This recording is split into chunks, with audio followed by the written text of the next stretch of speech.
Kuwento ni Nia. Taon ng 1959. Lugar ng Dumaguete. Ako po ay isang babae, mga kahiwaga.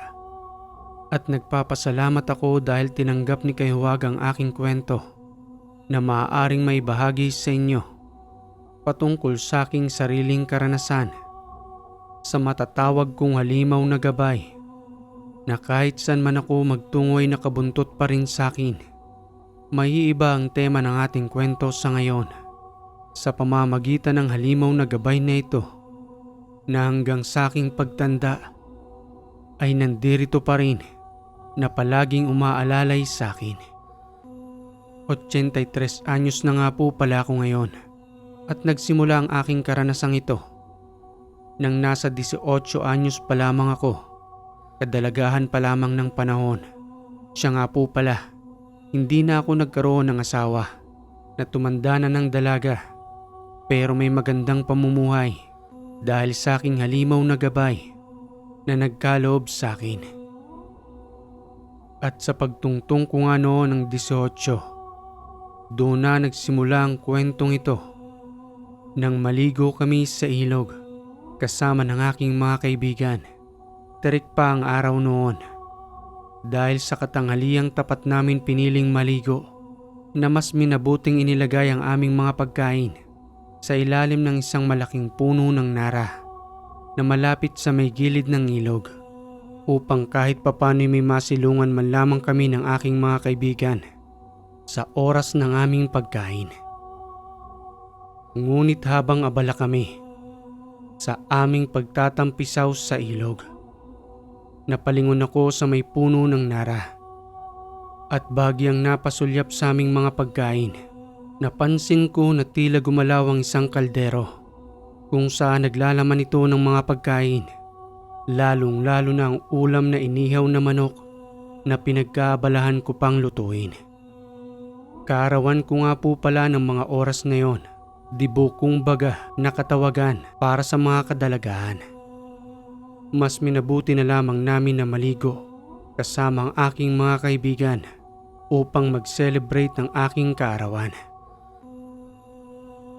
Tagli akong umahon sa aking paliligo sa ilog upang tingnan ang aming mga pagkain na maayos naman naming inilagay, subalit ang ipinagtataka ko kung bakit siya tumagilid at nabubu pa nga ang ibang mga pagkain nang wala naman akong nakitang aso o kahit na anumang uri ng nilalang na maaaring magbukas ng aming mga pagkain. Isinaayos ko na lamang ang lahat ng iyon hanggang sa mapansin kong may bawas ang manok na napangisi na nga lang ako dahil baka hindi ko lamang yun napansin na binawasan na ng aking mga lalaking kapatid bago pa man lamang kami umalis sa aming tahanan. Muli kong tiningnan ang paligid, pati na rin ang pinaglalagyan ng mga baon naming pagkain. Pantay naman ang lupa roon at wala talaga akong masipat ni isang aso na maaaring humalungkat ng aming pagkain. Muli na lamang akong bumalik sa may ilog sa kadahilan ng pinababalik na ako ng aking mga kaibigan na kinukutya pa nga ako na maaga pa raw para kumain. Mag-enjoy raw muna kami sa aming paliligo hanggang sa makaramdam ng pagkagutom at doon na simula ng pagkain. Maya-maya pa, makalipas ang ilang oras, muli akong may namatyagan. Subalit isa lamang siyang malaking anino na nagmumula sa malaking puno ng nara. Dagli ko pa nga yung itinuro sa kanila, subalit pinagtawanan lamang ako na wala naman daw mano silang nakikita maliban sa anino ng malaking puno ng nara na kung saan nasisinaga ng araw. Hanggang sa makaramdam na kami ng gutom, pare-pareho kaming natawa noon nang makita na wala ng kalahati ng inihaw na manok habang pinagsasaluhan ng mga pagkain. At sa hindi namin inaasahan, dahil na rin sa ingay namin sa lilim ng malaking punong yon habang nagkwekwentuhan at nagtatawanan, Bigla na lamang may lumagapak na sanga ng puno ng nara. Malapit sa kinauupuan namin. Kunting-kunti na lamang ay sa amin na ang patak noon na ipinagpapasalamat naman naming lahat na hindi direktang pumatak sa amin ang sanga ng puno ng nara na maaari naming ikahimatay kung direkta yung pumatak sa aming ulunan. Subalit ang nakakapagtaka roon, sariwa pa ang sangang iyon na may sariwa pang ang mga dahon na para bang pinilit siyang putulin upang magparamdam at ipatak sa aming tagiliran. Sambit na wika pa ng kaibigan kong babaeng si Marilyn. Uy, umalis na tayo rito. Para bang ayaw ng punong ito na manatili tayo sa lilim niya. Mamaya niyan kung ano pang mangyari sa atin. Kaarawang-kaarawan pa naman ngayon ni Nia. Ano, magsisipag-uwian na ba tayo? Tugong wika pa ni Arnel na nag-iisa naming kaibigang lalaki. Si Nia pa rin ang magpapasya dahil siya ang may kaarawan. Ano bang plano mo, Nia? Sapat na ba para sa iyong pananatili natin dito? Tugong wika naman ni Nia na hindi na mapakali ng mga oras na yon dahil sumasama na umano ang kanyang pakiramdam at para bang may nakatingin sa kanila na nandoon sa puno ng nara. Sa palagay ko, kinakailangan na nating umuwi. Masama na rin ang aking pakiramdam. Para ba akong lalagnatin? Hanggang sa napagdesisyon na nga nilang umuwi ng kani-kanilang tahanan. Bulagta noon si Nia sa kanyang higaan dahil sa nagpatuloy ang kanyang lagnat hanggang sa managhinip siya nang hindi kaaya-ayang pangitain. Nagpakita umano sa kanyang panaginip ang nilalang na naninirahan sa may puno ng nara. Nakakatakot ang kanyang itsura habang may 5 sungay na 2 sa kaliwa, 2 rin sa kanan at may nag-iisa sa tuktok ng kanyang ulo habang may malaking bibig na sobrang ikinatakot ni Nia nang makita niya iyon sa kanyang panaginip. Nagsisigaw siya umano noon sa kadahilan ng hindi makagalaw ang kanyang katawan na para umano siyang dinadaganan ng ilang toneladang bigat na nagiging dahilan ng paghirap niya sa paghinga at sa kanyang inaakala na yun na ang kanyang katapusan hanggang sa may marinig siyang tumatawag sa kanyang pangalan at inaalog ang kanyang buong katawan na naging dahilan ng kanyang muling pagising. Ate Nia, ano bang nangyayari sa'yo? Pinag-aalala mo naman ako.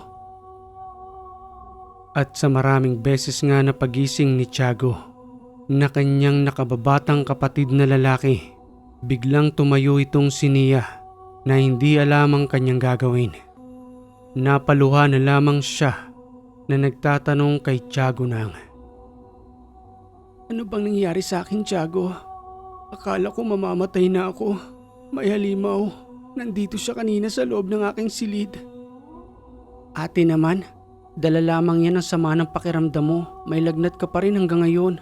Maupo ka nga muna dyan at ikukuha kita ng tubig. At sa muling pagbabalik ng kanyang kapatid, madaling pinainom ng tubig si Nia habang bakas pa rin sa kanyang muka ang kanyang sobrang pagkatakot. Dagli namang ipinaganda ni Tiago ng pagkain upang muling makainom ng gamot si Nia dahil sa patuloy pa ring tumataas ang kanyang lagnat. Maya-maya pa nang muli na nga itong makainom ng gamot. Hindi na umalis sa pagbabantay itong si Tiago upang makapagpahinga si Nia at muli nang manumbalik ang kanyang lakas na nawala dahil sa kanyang karamdaman.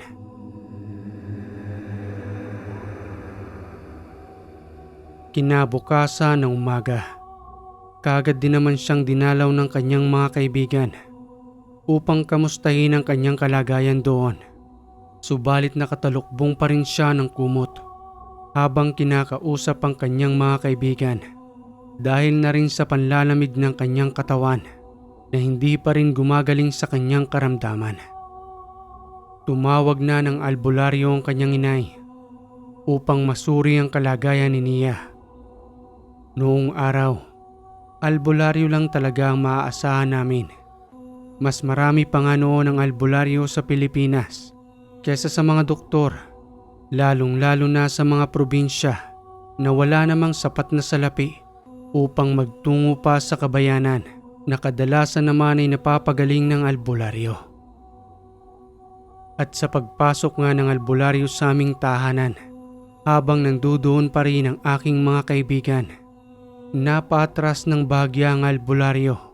Sa pagpasok niya pa lamang sa aking silid na para bang may nakitang kakaiba.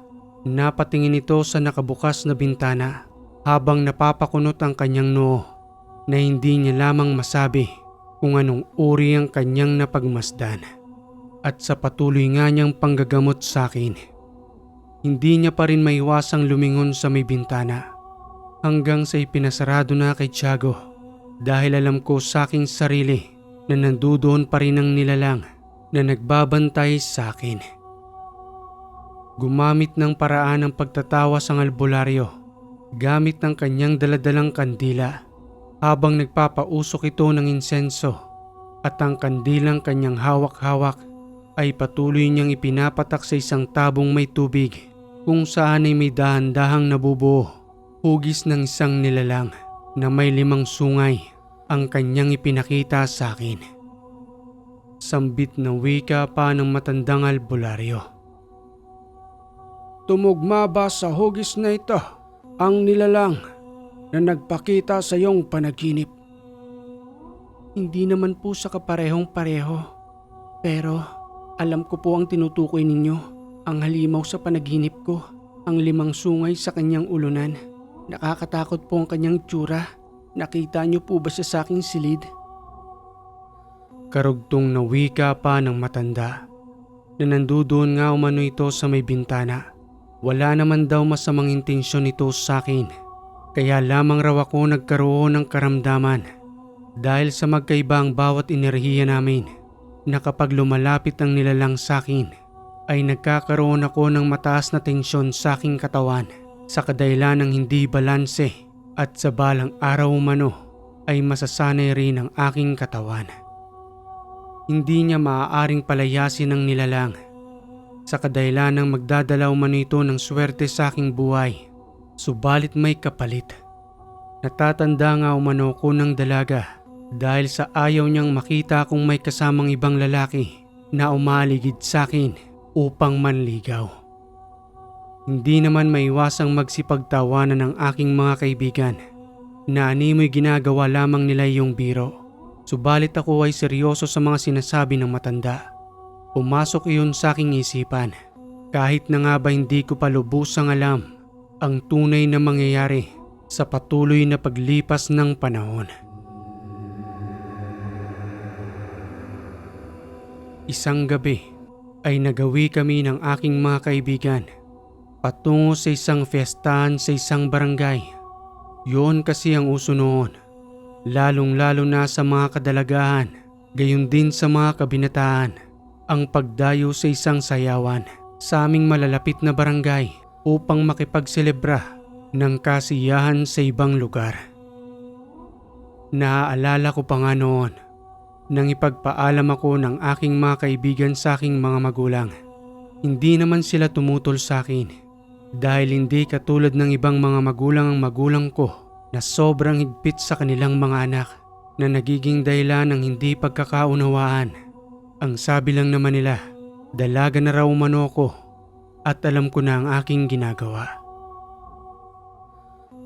At nang makarating na nga kami sa isang barangay kung saan may nagdadaos ng kafestahan, tandang-tanda ko pa noon, pare-pareho kaming pormado sa pamamagitan ng kapanahunan naming pananamit.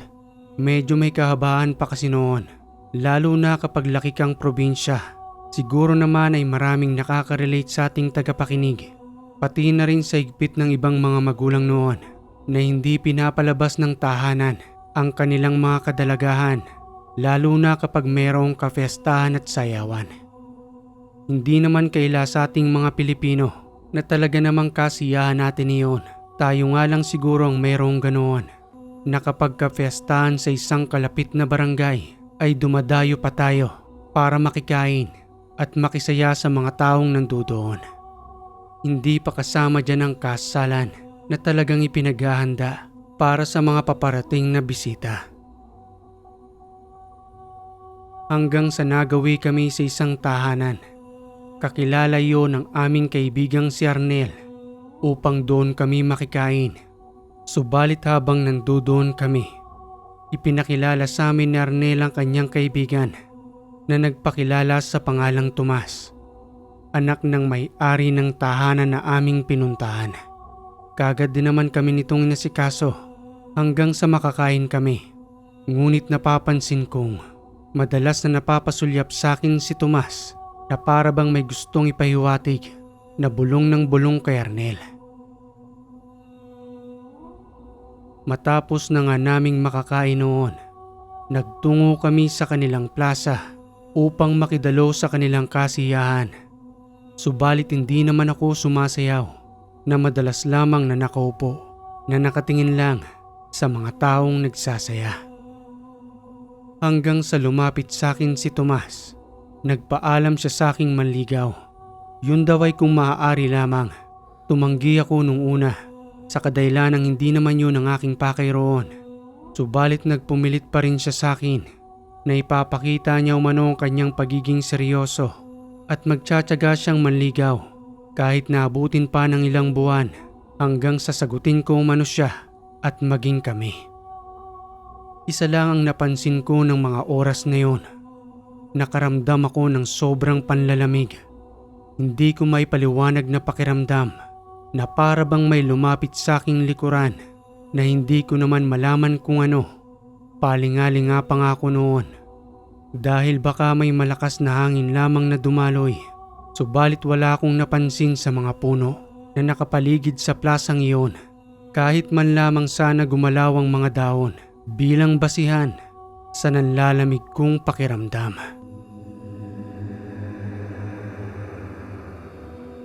Hanggang sa ikinagulat na lamang ni Tomas ang kanyang pagkatumba sa upuan na wala namang ibang maaaring tumulak sa kanya.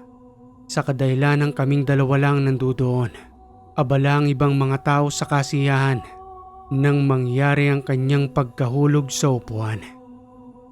Sambit na wika pa nga sa akin ni Tomas habang nanginginig ang kanyang katawan na nakakaramdam ng kakaibang pagkabalisa. May malakas na pwersang tumulak sa akin, Nia. Pero alam kong walang ibang tao rito. Nakakapagtaka. Nanginginig pa ang katawan ko dahil sa lakas ng pagkakatulak sa akin. Wala na akong ibang naisip ng mga oras na yon kundi ang sinasabing gabay ng albularyo na nagpakita noon sa aking panaginip. At kahit na nga hindi naman 100% na sigurado, wala namang ibang maaaring gumawa noon kundi siya lang. Kapag may nagpaparamdam na manligaw sa akin at ipinapaalam ang kanyang nararamdaman, maya-maya pa'y nagsipaglapitan ng aking mga kaibigan. Napansin pala nila ang nangyari habang nagtatanong itong si Arnel sa nangyaring pagkatumba ni Tomas sa upuan. Oy Tomas, anong nangyari? Bakit tila ba parang tumilapon ka ng bahagya sa kinaupuan mo? Hindi rin namin alam ni Nia, pero hindi ko makakalimutan yung malakas na pwersa na para bang dalawang malaking palad ang lumapat sa aking katawan na naging dahilan ng pagkahulog ko rito. Baka naman kasi kinakabahan ka lang sa paglapit mo kay Nia. Masyado ka naman kasi nagpapahalata eh. Hindi, Arnel. Kaming dalawa mismo ni Nia ang nakasaksi kung gaanong kalakas ang pwersang yon.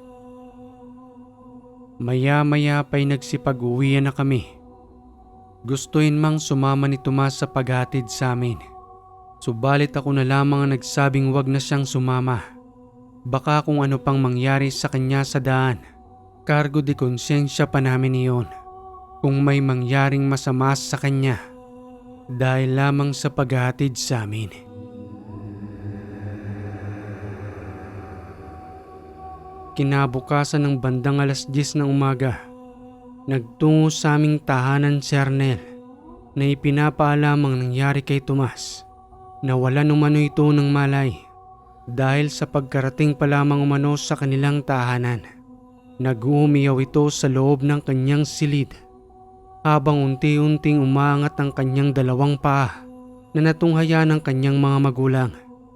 Nakasandig umano ito sa dingding ng kanilang tahanan hanggang sa lubusang mawala ng malay sa hindi malamang dahilan ng kanyang mga magulang. Hindi ko naman alam ang gagawin ko ng mga oras na yon hanggang sa kinagabihan.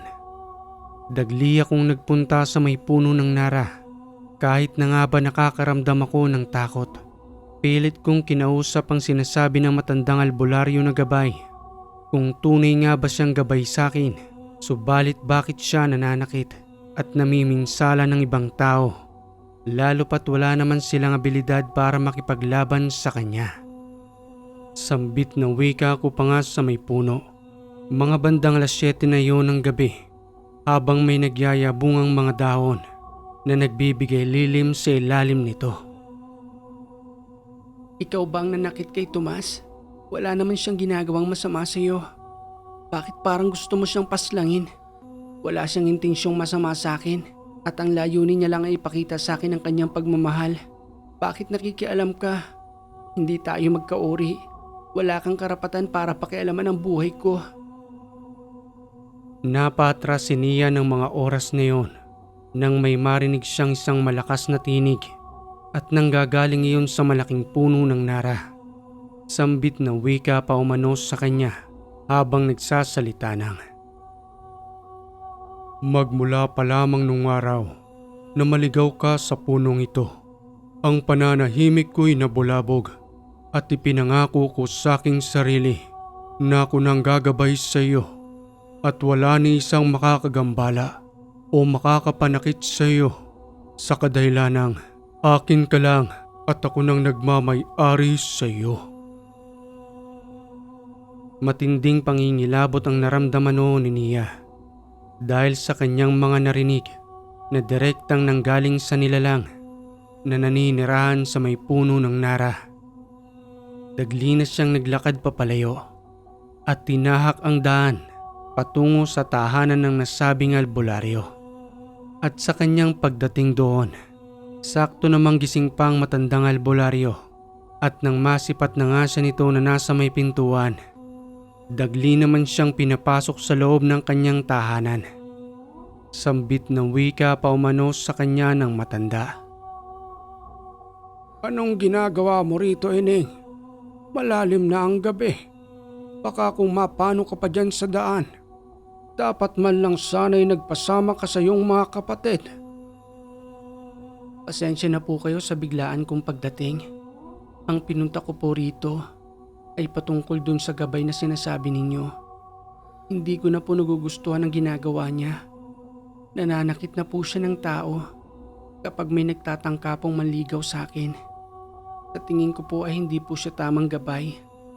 Lalo pat ang kagustuhan niya ay angkinin ako na para bang wala na akong kalayaan. Ano ba ang nais mo, Ining? Kinakailangan mo ba ng pangontra upang hindi na siya makalapit sa iyo? Yun ay kung maaari niyo po akong bigyan, Lolo Arthur. Sige, ngayon din ay igagawa kita upang layuan ka na ng nilalang na yon. Subalit ito ang tandaan mo, Ining. Wag na wag mong alisin sa iyong katawan kahit na maligo ka pa sa kadahilanang nakaabang lamang siya sa iyo. At sa kahit na anumang oras ay maaari kanyang lapitan, muling mawawalan ng bisa ang pangontrang ito. Lalo pat hindi naman araw-araw na dadasalan upang manatili ang lakas ng pangontra. Tatandaan ko po, Lolo Arthur. At nang magawa na nga itong si Nia ng pangontra, umalis na rin siya sa tahanan ng albularyo. Ramdam niya sa kanyang sarili na may sumusunod sa kanya sa di kalayuan, subalit batid niyang hindi ito makalapit. Ipinagpatuloy niya na lamang ang kanyang paglalakad hanggang sa muling makabalik sa kanilang tahanan. Makalipas ang 1 buwan, ang inaakala ni Nia na patuloy na siyang patatahimikin ito dahil na rin sa masarap na ang kanyang pagkakahimbing na wala nang gumugulo sa kanyang panaginip. Kaya naman laking tuwa niya noon at pasasalamat sa albularyo. Subalit hanggang dumating ang isang araw, dahil na rin sa init ng panahon, dagli niyang hinubad ang pangontrang kwintas na nakabalot sa pulang tela. Saka siya naligo sa kanilang banyo. Palagay na siya noon na wala nang manggugulo sa kanya sa kahit na ano pa man ang kanyang gawin. Hanggang sa nagulat na lamang siya roon dahil sa katanghaliang tapat at wala na siya ni isang saplot sa kanyang katawan nang may mapansin siyang nakasilip sa may dingding. Sa kadahilanang ang banyo pa lamang nila noon ay ang pinagtagpi-tagping sawali na minsan ay lumalambot na rin ang mga dingding dahil na rin sa pinamamahayan ng anay at lumalambot na rin sa pagkakabasa ng tubig sa paliligo na nagkakaroon ng butas ang dingding kung saan may nakita siyang isang malaking mata na patuloy na nakasilip hanggang sa magumiyaw siya roon na mabilis na nagtapis ng tuwalya at nagsipaglapitan sa kanyang mga kapatid, gayon na rin ang kanyang mga magulang. Sambit na wika pa ng kanyang itay. Anong nangyari sa'yo, Nia? Bakit ka naguhumiyaw? May ahas ba dyan sa loob ng banyo? Sambit na wika pa ni Nia habang nanginginig ang kanyang buong katawan na hindi malaman ang kanyang gagawin. May nakasilip po kasi sa may dingding. Diyan po sa may likuran ng banyo. Dagling nagtungo ng kanyang itay at mga kapatid upang tingnan kung sinong nandoon. Subalit ni isang bakas ay wala silang nakita kahit man lang sana mga yabag.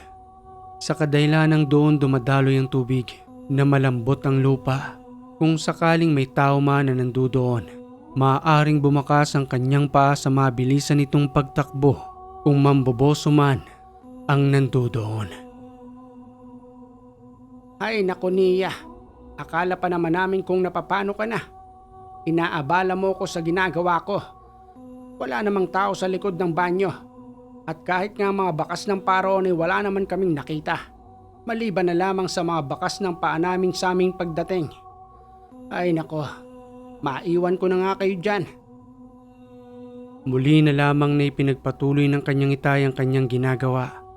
Ganoon na rin ang kanyang mga kapatid. Naabala noon sa paggawa ng walis tingting na pinagkukunan ng hanap buhay. Sa kadahilanang sa mga panahong iyon, salat pa rin sila sa karangyaan kahit tuka kung baga sa kanilang paghahanap buhay. Marami sigurong nakaka-relate noong panahon, lalo pat hindi pa simentado ang mga tahanan. Nakahiwalay noon ang mga palikuran na may bagyang distansya sa tahanan. Tapos sa wali pang dingding, minsan pa nga ay dahon ng niyog ang isinasapin. Pinagtatagpi-tagpi lamang iyon upang masolusyonan ang mga butas dahil na rin sa kakapusan ng pinansyal. Nagpabantay na lamang si Nia kay Tiago sa kanyang nakababatang kapatid upang may pagpatuloy niya lamang kanyang paliligo sa banyo hanggang sa maya-maya pa. Nang matapos na siya sa kanyang pagligo, naalala niya ang kanyang pangontra na bahagya niyang inilagay sa may mesa. Napailing siya roon ng paulit-ulit nang sumagi sa kanyang isipan na ipinagbabawal nga pala ng albularyo na hubarin niyon. Subalit huli na ang lahat. Muli nang nakalapit sa kanyang halimaw na nilalang na magpanggang sa mga oras na yon ay hinding-hindi pa rin siya nilulubayan.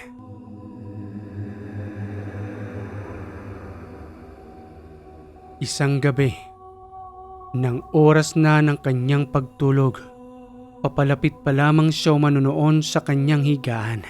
May nasipat na siyang kumikinang, kulay dilaw iyon, at nang bahagya niya na ngang lapitan, napansin niya ang gabutil na ginto. Kasing laki yun ng butil ng mais na nasa 4 na peraso.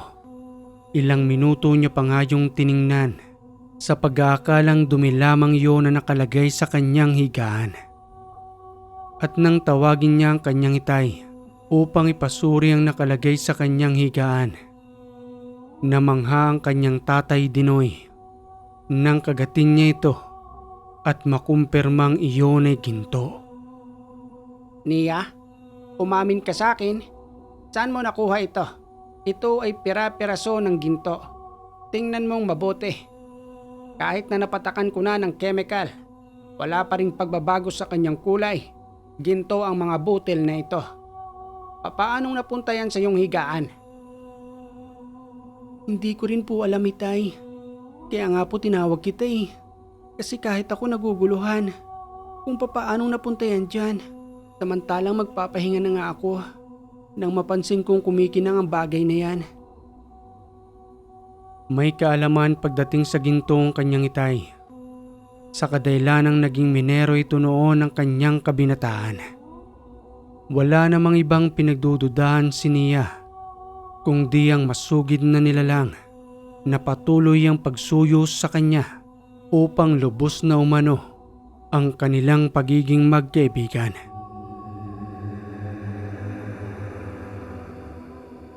Itinabi na lamang ng kanyang itay ang butil ng gintong iyon at saka natulog si Nia hanggang sa muli niyang napanaginipan ng nilalang habang nakangiti sa kanya na nagsasalita ng, "Panimula pa lamang ang mga gintong yan. Hinding-hindi kita lulubayan, Nia. Hanggang sa lubusang mapasakin ka at dalahin kita sa aming paraiso. Magkakasama tayo roon. Magandang buhay, walang paghihirap ng tulad dito. Magtiwala ka lamang sa akin." Nagpakilala sa kanyang panaginip ang nilalang sa pangalang Lazaro. Isa umano siyang dating anghel na itinapon sa lupa dahil na rin sa kanyang mga kasalanan. Unti-unting nagbago ang kanyang anyo hanggang sa magkaroon ng sungay at nakakatakot na pagmumukha para sa paningin ng mga tao. Nawala ng silbi ang pangontrang ibinigay sa kanya ng matandang albularyo. Kaya naman nagsunod-sunod ang pagpapakita nito sa kanya hanggang sa masanay na lamang si Nia na hindi na kinatatakutan ng postura nito kahit na nga ba mukha itong halimaw. Isang araw ay nagpaalam si Nia sa kanyang mga magulang pati na rin sa kanyang mga kapatid na maghahanap umano muna siya ng trabaho at magtutungo sa syudad upang doon ay makipagsapalaran para naman makatulong sa kanyang mga magulang. Nagtungo si Nia sa syudad kasama ang isa sa kanyang kaibigang babae hanggang sa makahanap nga sila roon. Subalit bilang kasambahay dahil na rin sa baba ng kanilang pinag-aralan, pareho silang tinanggap sa isang tahanan. May kalakihan ang bahay na iyon. Subalit sa kanyang napag-alaman, sa matagal nang nagtatrabaho doon bilang driver, na wala umanong nagtatagal na kasambahay dahil sa kamanyakan ng kanyang amo. Hindi naman naniwala ang dalawa at ipinagpatuloy ang kanilang pagtatrabaho. Makalipas ang 3 linggo, wala naman silang nararamdaman o napapansing masama sa kanilang amo ayon sa paratang ng kanyang driver. Subalit isang araw, habang nandudoon ang kanyang kaibigang si Marilyn sa may banyo na pinapalinisan ng kanilang among lalaki, sakto namang napadaan noon si Nia na may kukunin malapit sa CR.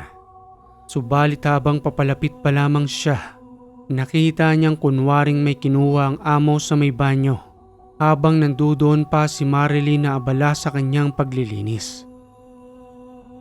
Maya-maya pa'y napasigaw si Marilyn at nagwika ng, Ay, ano ba yan, sir? Bakit nyo naman po hinawakan ng puwet ko? Tugong wika naman ng kanilang boss na nagdadahilan pa ng mga oras na yon. Pasensya ka na, Marilyn. Na-outbalance kasi ako eh. Kinukuha ko lang yung toothbrush. Dito na kasi ako magtutoothbrush sa may lababo. Medyo napadulas ako. Gawa ng sabon na nagkalat ng panlinis mo. Pasensya ka na ha. Nahawakan ko tuloy ang puwetan mo. Hindi na lamang nagsalita noon si Marilyn na kunwaring binaliwala ang nangyaring yon. Baka nga naman nadulas lang at hindi sinasadya ang nangyari. Maya-maya pa'y bumalik na ako sa aking ginagawa. Sumunod na rin sa akin si Marilyn. Minadali ang paglilinis ng banyo habang pawis na pawis sa kanyang paglabas na hindi pa rin makapagsalita. Inakbayan ko na lamang si Marilyn para pasimpleng kausapin.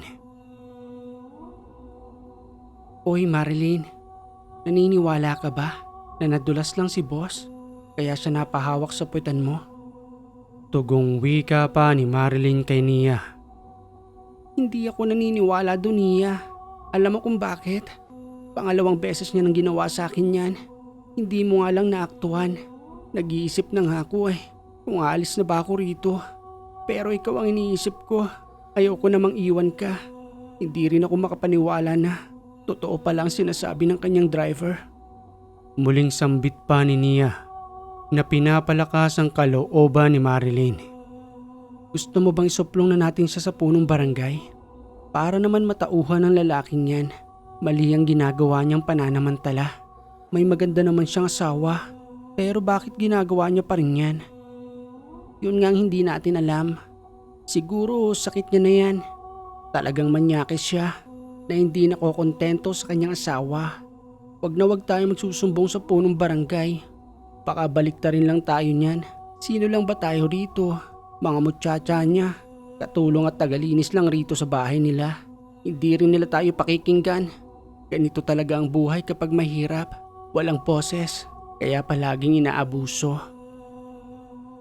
Ipinagpatuloy na lamang nila ang kanilang pagtatrabaho. Subalit naging maingat sila sa kanilang paggalaw upang hindi maabuso ng kanilang among lalaki. Sa kadahilan ng mga bata pa sila noon, 18 anyos si Nia, samantalang si Marilyn ay 19 anyos naman.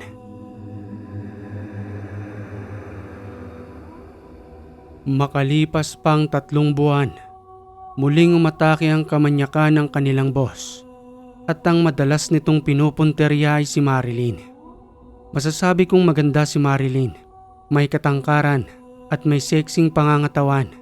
Kahit na nga ba isa siyang morena, subalit ang kanyang tindig para ba siyang isang model dahil na rin sa ganda ng hugis ng kanyang katawan. Natatandaan ko pa ng mga oras na yon. Mga bandang 9:00 ng gabi, tulog na ang kanyang mga anak na may sari-sariling kwarto habang si Madam naman ay nasa out of town ng mga oras na yon.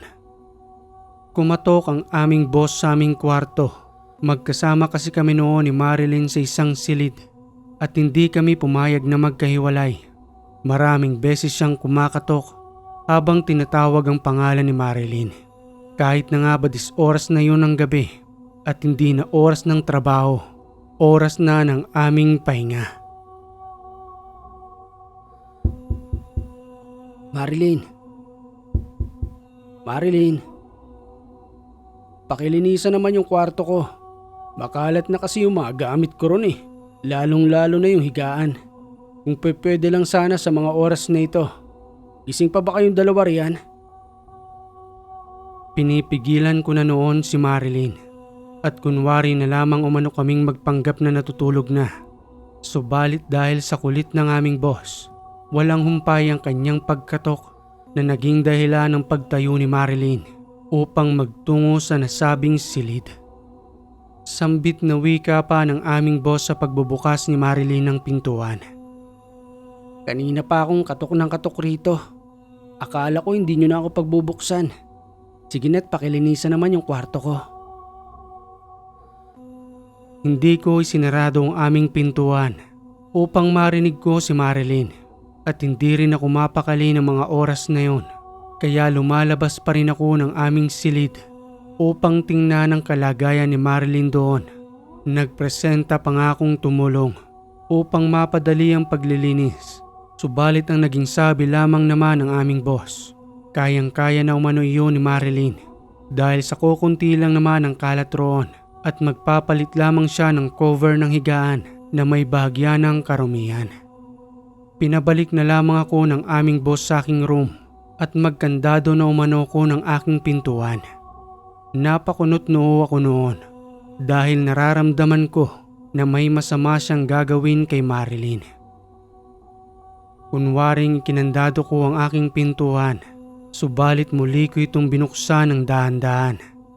Nakita kong nakasarado na rin ang pintuan ng aming boss.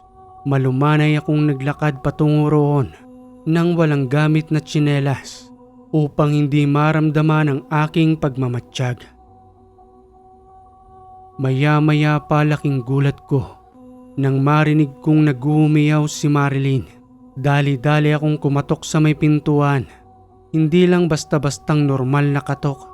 Napakalakas noon na pati ang kanyang dalawang anak ay parehong nagising na tumulong na rin sa aking malakas na pagkatok. Daddy, ano pong nangyayari dyan? Bakit po may sumisigaw na babae? Sino po yung nandyan? Pakibuksan naman po ang pintuan. Dahil kung hindi, patuloy namin itong kakatukin ni ate hanggang sa lumabas ka. Isang lalaki at isang babae ang kanilang anak. Pareho ng dalaga at binata. Sa tono ng pananalita ng anak na lalaki, para bang may alam siya sa kalukuhan ng kanyang itay. Kaya pilit niya rin itong pinabubuksan hanggang sa makalipas ang 2 minuto. Dahan-dahang nagbukas ng pintuan ng kanyang itay at nang masipat na nga kami roon, sambit na wika pa nito sa aminang. Anak, ano ba? Nadulas lamang si Marilyn sa kanyang paglilinis, kaya napasigaw ito. Marilyn, lumabas ka na nga riyan. Tama na yung paglilinis mo. Magpahinga na kayo sa inyong silid. Eh bakit naman po namumutla si Marilyn? Ano po ba talagang ginawa mo sa kanya? Anak naman, wala akong ginagawang masama kay Marilyn. Di ba sinabi ko na? Nadulas siya sa kanyang paglilinis, kaya siya bagyang namutla. Marilyn, maya-maya lang mawawala na yan. Kailangan mo lang yung ipahinga. Magmula sa pangyayaring yon, isinaayos ni Marilyn ang kanyang mga gamit na nagpapaalam na kay Nia. Dahil sa pagsikat umano ng araw sa umaga, lilisanin niya na ang tahanang yon. Nang hindi nagpapaalam sa kanilang boss, wala na umano siyang pakialam. Basta ang mahalaga ay makalis siya sa kamay ng manyakis nilang amo. Binigyang babala na lamang niya si Nia na kung hindi pa ito sasama sa kanyang paglikas, maaari ding matulad sa kanya ang ginagawa ng kanilang amo. Subalit ikinagulat ni Marilyn ang naging sagot sa kanya ni Nia na nagwiwika ng, Subukan niya lang akong galawin. Makakatikim siya sa akin, lalong-lalo na sa aking gabay, na hindi siya patatawarin noon. Sinisiguro ko yun, Marilyn. Basta mananatili pa rin ako rito. Kinakailangan ko ng salapi para makatulong sa aking mga magulang.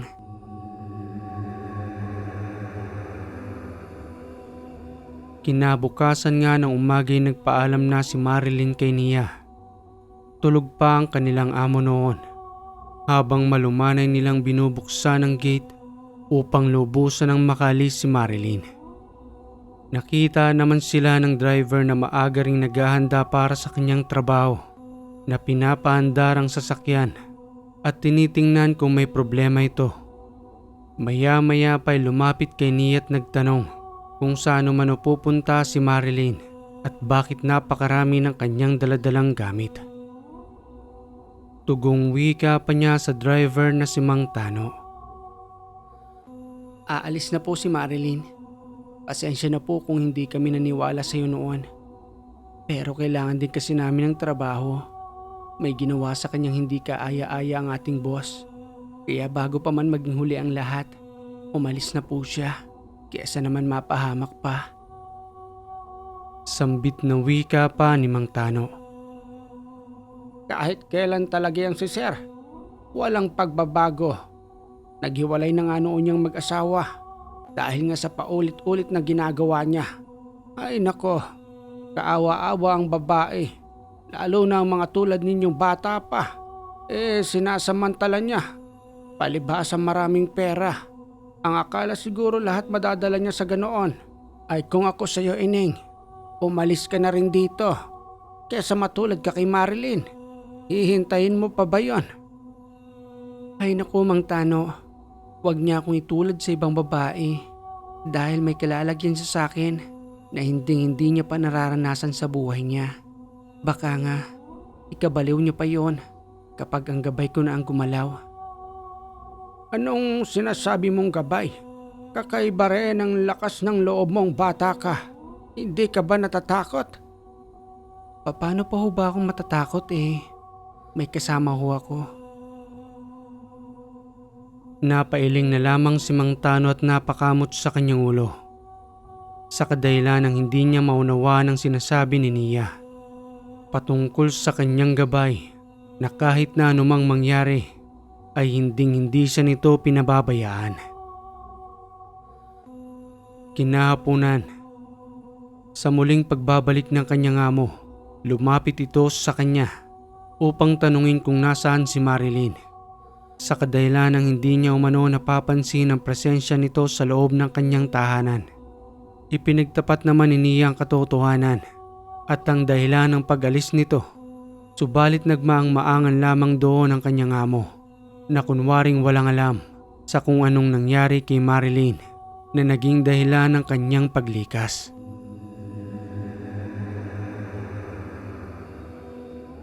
Makalipas pa ang 3 buwan sa kanyang pananatili roon, siya naman ang dahan-dahang pinararamdaman ito ng kanyang kabulastugan sa pananamantala sa kahinaan ng kababaihan.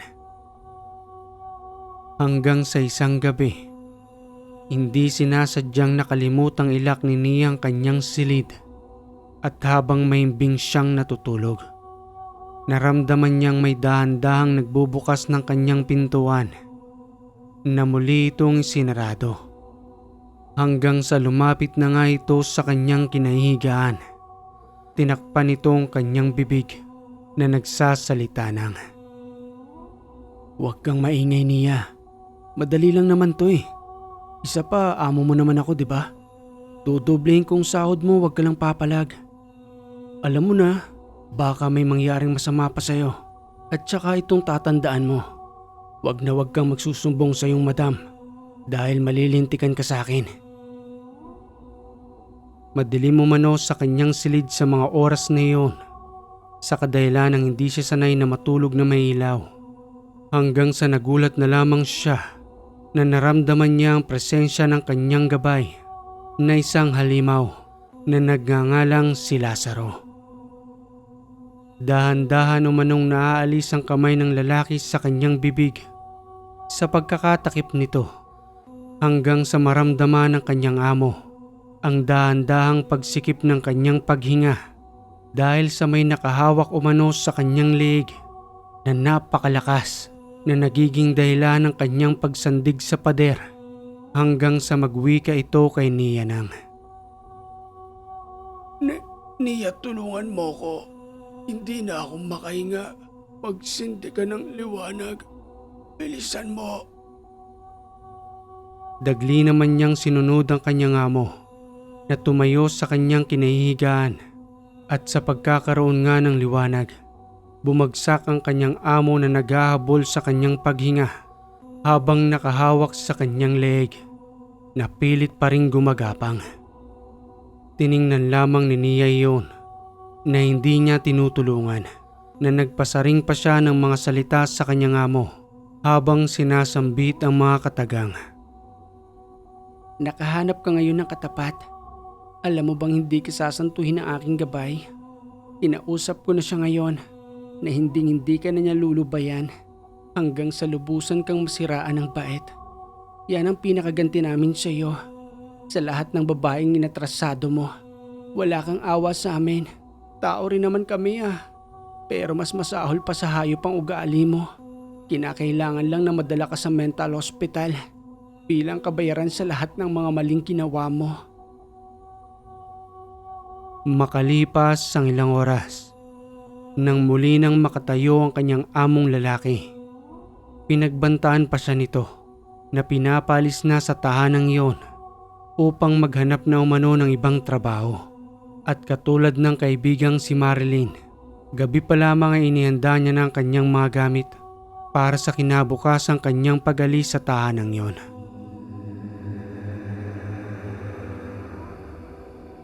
Kinabukasan ng madaling araw, dahil na rin sa hindi nakatulog si Nia sa nangyari, bandang 5:00 pa lamang ng umaga, umalis na siya sa tahanang iyon upang muling bumalik sa kanyang kinalakihang lugar. Hindi niya na sinabi sa kanyang itay at inay ang nangyari para maiwasan na rin ang pag-aalala ng mga ito, lalo pat yun ang unang pagkakataon niya sa kanyang pagtatrabaho, dahil maaaring hindi na siya muling payagan kung sakaling malaman ang lahat ng iyon. Pagtatanong na wika pa umano sa kanya ng kanyang nakababatang kapatid na si Tiago. Ate, maganda ba dun sa syudad? Kasi sa ilang buwan mong pagkawala rito, tingnan mo yung balat mo, pumuti ka na. Kaya kahit ako parang naiingganyong magtungo roon. Isama mo naman ako ate, kung sakaling babalik ka roon para magtrabaho. Para naman maranasan ko rin. Ay nako Tiago, kung alam mo lang, hindi madali ang pamumuhay roon. Kahit na nga ba nagkakasakit na ako roon kinakailangan ko pa rin magtrabaho. Walang mag-aalaga sa'yo roon, kung di ikaw lang rin mismo. Itong puti ng balat ko pang samantala lang ito Siguro mga 1 linggo lang babalik na ito sa dati niyang kulay. Hindi lang kasi ako nakakalabas doon, kaya siguro pumuti ang balat ko. Ganun po ba yun ate? Oo Tiago, ganoon na nga. Muli na lamang na tumulong si Nia sa paggawa ng walis na maaari nilang pagkakitaan sa muli niyang pagbabalik roon. Makalipas ang 5 buwan, isang umaga, nagulat si Nia sa kanyang pagising na mayroong isang ginto na nakalagay sa kanyang bintana. Kasing laki yun ng kanyang talampakan na natataranta sa kanyang nakita. Muli na naman niyang tinawag ang kanyang itay upang patingnan ang nasabing ginto. Sambit na wika pa nito sa kanya nang mahawakan niyon. Nia, ito na naman ginto. Saan ba kasi talaga nanggagaling ang mga ito? Pagtatakang tanong ng kanyang itay, sa kadahilanang noong una ay gabuti lamang ng maisang ipinagkaloob sa kanila.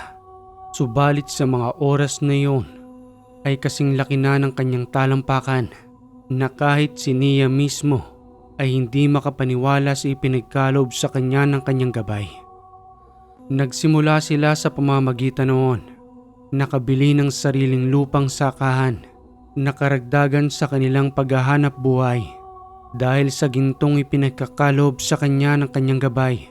Subalit ang kapalit noon ay ang kanyang sarili, na kapag pumanaw na umano itong si Nia, kukunin niya ang kaluluwa nito upang dalahin sa kanilang kaharian. Wala nang nagawa noon si Nia. Tinanggap niya na sa kanyang sarili. Kapalit naman ay kaginawahan ng kanyang pamilya na noon pa man ay kanyang pinapangarap para sa mga ito. Makalipas ang 1 taon, unti-unti nang gumiginhawa ang pamumuhay nila Nia na ipinagtataka naman ng mga nakakakilala sa kanila kung papaanong nangyari iyon. Samantalang noon ay isang kahig isang tuka lang rin sila at wala pang ibang mga hanap buhay maliban lamang sa pagbebenta ng walis na nanggagaling sa ginagawa nilang palapa ng nyog. Praktikal ang ginagawa nila Nia. Mga sakahang lupa ang kanilang binibili na balang araw ay mas tataas pa ang presyo noon na maaari nilang pagkakitaan. May nakapagmatsyag sa tatay ni Nia sa kadahilanang nagbebenta umano ito ng ginto sa kakilala nitong mayamang minero na nakajackpot noong panahon sa paghahanap ng mga ginto. Hanggang sa patuloy na paglipas ng panahon, ang dating tahanang sawaling butas-butas, gayon na rin ang kanilang banyo ay unti-unti nang nagiging sementado bilang katuparan sa kanilang pinapangarap na tahanan. Hanggang sa lubusang matapos na nga iyon. Tuwang-tuwa si Nia para sa kanyang mga mahal sa buhay. Subalit ang kapalit ng kasiyahan ay ang kanyang kinabukasan. Hanggang sa muli siyang managinip ng isang gabi. Nakapatong umano sa kanyang harapan ang kanyang halimaw na gabay na may ginagawa sa kanyang katawan na hindi naman siya makapalag. Alam niyo na kung ano iyon. Wala umano siyang nagawa sa kanyang panaginip at kahit na nga ano pang sigaw niya ay wala umanong lumalabas na tinig sa kanyang bibig na animoy pinipigilan nito upang maisagawa ang kanyang pinaplano. Hanggang sa pagising niya ng umaga, nagpapasalamat siya sa kanyang sarili na panaginip lang pala iyon. Subalit nang pakiramdaman niya ang kanyang katawan, hinang-hina siya. Samantalang wala naman siyang ibang ginawa. Kasabay pa ng pagsakit ng pinakaimportanteng parte ng kanyang katawan. At para makalimutan ang masama niyang panaginip, nagtungo na lamang siya sa bayan.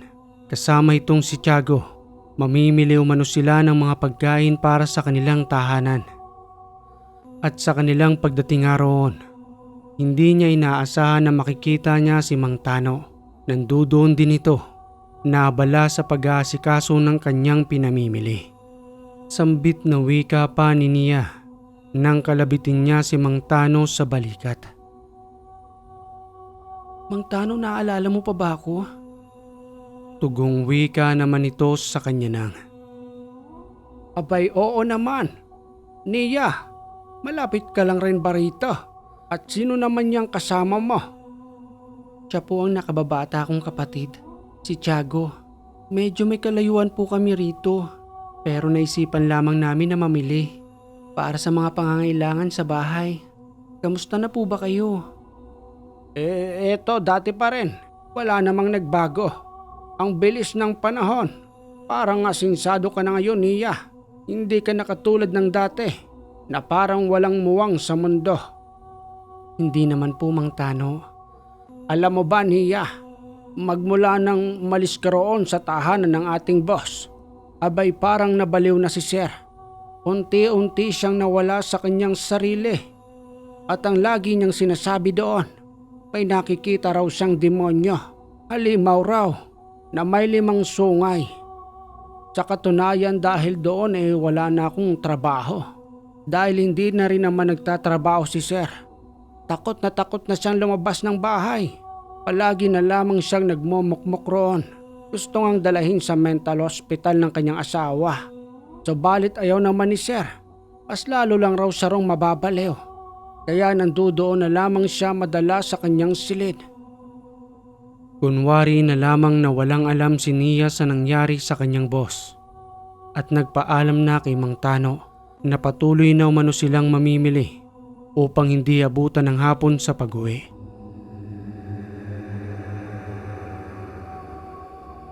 May mga nagtatangkang manligaw kay Nia. Subalit patuloy siya sa pagtanggi dahil ayaw niyang masaktan ng mga ito upang hindi matulad kay Tomas na nawala noon ng malay. Hanggang sa makalipas ang ilang buwan, dahan-dahang lumalaki ang tiyan ni Nia na animoy nagdadalang tao siya. Samantalang ni Isay wala naman siyang nobyo na ikinagugulat din ng kanyang mga magulang. Hanggang sa muli na silang nagtungo sa albularyo. Subalit ang matandang albularyong nandoon ay matagal na palang pumanaw dahil na rin sa katandaan. Pinapasok pa rin naman sila sa loob ng tahanan nito dahil ang nagmana ng kanyang karunungan ang nag-iisa niyang anak na lalaki. Sambit na wika pa ng gamutin na nga si Nia. Alam mo, Nia, hindi sa tinatakot kita ha. Totoong buntis ka. Pero ang dinadala mo sa iyong sinapupunan ay anak ng isang engkanto na mukhang halimaw. Dahil sa kahihiyang nararamdaman ni Nia noon, ilang buwan siyang nanatili sa loob ng kanilang tahanan. Sa kadahilan ng pinagtatawanan siya ng mga tao, gayon na rin ang dati niyang mga kaibigan sa pag-aakalang malandi siya na pumapatol sa iba't ibang lalaki na naging dahilan ng kanyang pagkabuntis.